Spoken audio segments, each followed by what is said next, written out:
उधर तपोवन टनल में अब नए प्लान पर काम शुरू हुआ है और अब दूसरी टनल के अंदर ही हालात को देखने के लिए ड्रिल किया जा रहा है। करीब 13 मीटर की ड्रिल होगी, जिसमें अभी करीब 5.5 मीटर काम हो चुका है। और ड्रिल को देखते हुए तो मेन एंट्री टनल है जो, उससे फिलहाल मलबा निकालने का काम रोका गया है। ड्रिल के बाद उम्मीद है कि नया रूट मिलेगा, जो 35 लोग फंसे हुए हैं उनकी जान को बचाया जा सकेगा। तो तस्वीरें आप न्यूज़ 18 की स्क्रीन पर एक्सक्लूसिव देख पा रहे हैं। टनल में देखिए, इस पूरे रेस्क्यू ऑपरेशन में प्लान्स हैं, plan A, B, C, D. जब जैसी जैसी सिचुएशन आ रही है उस हिसाब से उस प्लान पर काम किया जा रहा है। तपोवन आपदा का आज 5वां दिन है। न्यूज़ 18 आपको हर तस्वीर सबसे पहले दिखा भी रहा है और यहाँ पर जिस फॉर्मूले का हम जिक्र कर रहे हैं, किस तरह से उन 35 लोगों तक पहुंचा जाएगा वो हम आपको बता रहे हैं। कोशिश हो रही है। तपोवन टनल में अब नए प्लान पर काम शुरू हुआ है। दूसरे टनल के अंदर की हालत को देखने के लिए ड्रिल किया जा रहा है। करीब 13 मीटर की ड्रिल होगी, जिसमें अभी करीब 5.5 मीटर काम हो चुका है। ड्रिल को देखते हुए मेन एंट्री टनल जो है उसे फिलहाल मलबा निकालने का काम रोका गया है। ड्रिल के बाद उम्मीद है कि नया रूट मिल जाएगा और जो 35 लोग फंसे हुए हैं उनकी जान को बचाया जा सकेगा। तो फिलहाल इस प्लान पर काम हो रहा है।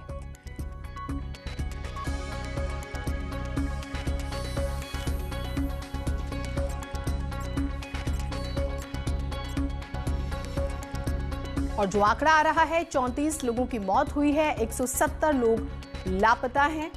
लापता जो लोग हैं उनके लिए भी कोशिशें हो रही हैं, लेकिन जो लोग फिलहाल फंसे हुए हैं उन्हें निकालना प्रायोरिटी है। और आप देख रहे हैं कि SDRF, NDRF का हम जिक्र करें, सारी टीमें जो हैं वो लगी हुई हैं। तस्वीरें लगातार आप देख पा रहे हैं।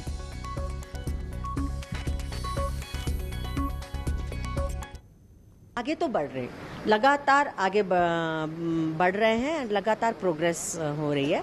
कुछ डिसीजंस लिया गया कल और अभी अंदर ड्रिलिंग हो रहा है कि अंदर एक और जो सिल्ट फ्लशिंग टनल है उस पे ड्रिल करके पता लगाएंगे कि वहाँ क्या है एंड इफ ये कुछ वहाँ मिलेगा या कोई चीज़ है, क्या हो सकता है, तो वो करके फिर आगे हम वहीं जो कैट लोडर्स जो है आगे, फिर ये ड्रिलिंग जब बंद हो जाएगी तो कैट लोडर्स आगे चल के मलबा निकालने का कोशिश करेंगे। और जो हमको पॉइंट 180 मीटर्स और 250 मीटर्स हमको पहुंचना है, वहां तक धीरे धीरे काम चल रहा है उस पर। तपोवन आपदा को 96 घंटे बीत चुके हैं और ऑपरेशन लगातार यहां पर चल रहा है। मैं उस टनल के बाहर मौजूद हूं जिसमें इस वक्त ड्रिलिंग की जा रही है और इस ड्रिलिंग से जो सिल्ट को निकालने वाली टनल है उस तक के लिए एक कैमरा रूट बनाया जा रहा है, ताकि वहां देखा जाए कि वहां अंदर की स्थितियां किस तरीके की हैं, वहां ऑपरेशन को किस तरीके से आगे बढ़ाया जा सकता है। जो 35 लोग इस टनल के अंदर फंसे हुए हैं, क्या उनको बचाने की कोई गुंजाइश वहां पर नजर आती है? तो NTPC, NDRF, ITBP, Indian military, सभी लोग इस ऑपरेशन में लगे हुए हैं और यही वो टनल है जिसके जरिए अंदर घुसा गया। यही अंदर जाने का सिंगल रूट है और इसी रूट पर इस वक्त जो सेकंड प्लान है उस पर काम चल रहा है। और सेकंड प्लान कितना सक्सेसफुल होता है, उसमें क्या नई सक्सेस मिल पाती है, आप देख सकते हैं कि अंदर से इंजीनियर्स और तमाम जो रेस्क्यू टीम के जो वर्कर्स हैं वो निकल कर आ रहे हैं और हर स्थिति को तलाशा जा रहा है कि कहीं से हो सके तो उन जिंदगियों को बचाया जा सके जो लोग यहां पर फंसे हुए हैं। कैमरा से दीपक उपाध्याय के साथ दीपांकर भट्ट, न्यूज़ 18 तपोवन। तो आपने देखा कि कोशिशें किस तरह से हो रही है। ITBP की DGP को आपने सुना, जिस तरह से वो काम कर रही हैं, बता रही थी किस प्लान के तहत आगे बढ़ रहे हैं। कोशिश यही है कि इस ड्रिलिंग के जरिए शायद किसी तरह का कोई रिस्पॉन्स आ जाए, क्योंकि वो जो 35 लोग फंसे हुए हैं, जो ऑपरेशन जिंदगी चलाया जा रहा है, उसमें कुछ तो सक्सेस मिले। आपने देखा कि काफी दिन बीत चुके हैं, वहां पर हर तरह से कोशिशें हो रही हैं। एक दूसरी टनल में ड्रिलिंग करने की बात हो रही है और छोटी सी मदद से प्रभावितों को बड़ी मदद मिलेगी। मुख्यमंत्री राहत कोष में आर्थिक मदद जो है आप जरूर कीजिए। दीपांकर हमारे साथ, हमारे सहयोगी जुड़े हुए हैं। दीपांकर, अभी कुछ ऐसा जो हमें कहें कि कुछ राहत की खबर है, क्योंकि इंतजार जो है वो बढ़ता जा रहा है। बिल्कुल जीनत, दरअसल आप अगर इस तरीके से समझे तो 96 घंटे का वक्त बीत चुका है और जिस टनल पर अभी तक काम चल रहा था, जो सिंगल वे अंदर जाने का, उस पे 70 मीटर के आसपास से पहले अभी काम को इस लिहाज से रोका गया है कि वहां पर जो दूसरी टनल है नीचे की, जिससे सिल्ट अंदर आता है, उस टनल में एनटीपीसी का यह कहना है कि वहीं पर उनके 34 लोग काम कर रहे थे। तो उस टनल में क्या क्या स्थिति है, तो वहां पर पहले 32 बिट्स का एक टनल बनाने की कोशिश थी, लेकिन हार्ड रॉक बीच में लगी। अब 75 बिट्स का एक नया वहां पर बनाया जा रहा है, ड्रिल किया जा रहा है और यह लगभग 18 मीटर का होगा। अभी हमारी गढ़वाल कमिश्नर रविनाथ रमन से बातचीत हुई है, उनका कहना है कि एनटीपीसी को यह अंदाजा है कि जो सिल्ट की टनल है उसमें हो सकता है कि वो लोग वहां पर हो और उन तक पहुंचने का प्रयास जारी है, लेकिन अंदर जो चट्टान है वो बहुत हार्ड चट्टान है, तो इसको कटने में अभी लगभग 2 से 3 घंटे का वक्त लग सकता है। वहीं जीनत, अगर मैं दिखाऊं अपने कैमरामैन से, अगर मैं कहूं तो आप यहां से देखिए, ये हाइड्रो प्रोजेक्ट है सामने है और इस हाइड्रो प्रोजेक्ट से जो मलबा आया ये पहाड़ी की साइड से एंटर हुआ अंदर टनल में, और जिस साइड से हम अभी कोशिश कर रहे हैं कि यहां से लोगों को निकाला जाएगा, इस साइड से मलबा लगातार दूसरी साइड से टनल के अंदर आता जा रहा है। यानी आप जितना मलबा निकालते जाएंगे उतना मलबा पीछे से आता जाएगा। तो ये एक ऐसी प्रैक्टिस होगी जिसका कोई एंड नहीं होगा, इसमें कितना वक्त लगेगा इसका भी पता नहीं चलेगा।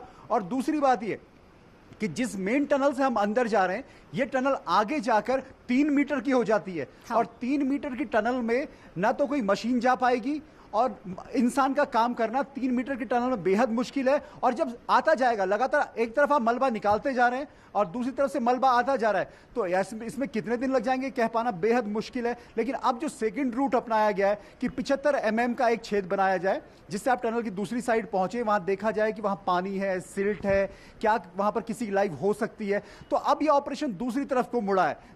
इस टनल पे जिस पे अभी तक कल तक काम चल रहा था, इस पर अब हालात बेहद कठिन हो चुके हैं और अब दूसरी टनल पर रूट तलाशा जा रहा है जीनत। लेकिन यह ऑपरेशन अभी जो पहले दिन बात थी कि कितने दिन चलेगा, आज भी वही परिस्थिति है कि कितने दिन चलेगा कह पाना मुश्किल है जीनत। बिल्कुल, इस बात का जवाब तो नहीं मिल रहा कि ऑपरेशन कितने दिन चलेगा। दीपांकर, वहां पे कुछ ऑफिसर्स हैं जो जिन्हें अथॉरिटी है कि वो इस बारे में कुछ ब्रीफ कर पाएं, तो क्योंकि बहुत से ऐसे लोग हैं जिनके अपने वहां पर फंसे हुए हैं, उनके लिए एक एक क्षण भारी है, तो कुछ ऐसी राहत की बात अगर मुमकिन हो तो, और तस्वीरें आप जरूर दिखाइएगा।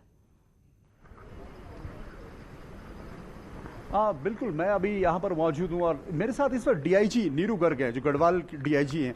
मैम, ऑपरेशन लगातार चल रहा है 96 घंटे से और तमाम जो लोग हैं वेट भी कर रहे हैं कि अंदर उनके लोग कैसे होंगे, उन लोगों को किस तरीके से आप रिलीफ दे रहे हैं? देखिए, क्योंकि हमारे प्रयास तो लगातार चल रहे हैं, अब क्योंकि हमें एनटीपीसी ने इनपुट दिया कि प्रॉबिलिटी है नीचे वाली टनल में लोग काम कर रहे थे, तो क्योंकि स्लश साफ करने में अदरवाइज़ बहुत टाइम लगेगा, तो हमने यही प्लान किया कि नीचे ड्रिल करके एक बार प्रोब वगैरह डालकर देखा जाए कि क्या सिचुएशन है and accordingly we'll proceed then.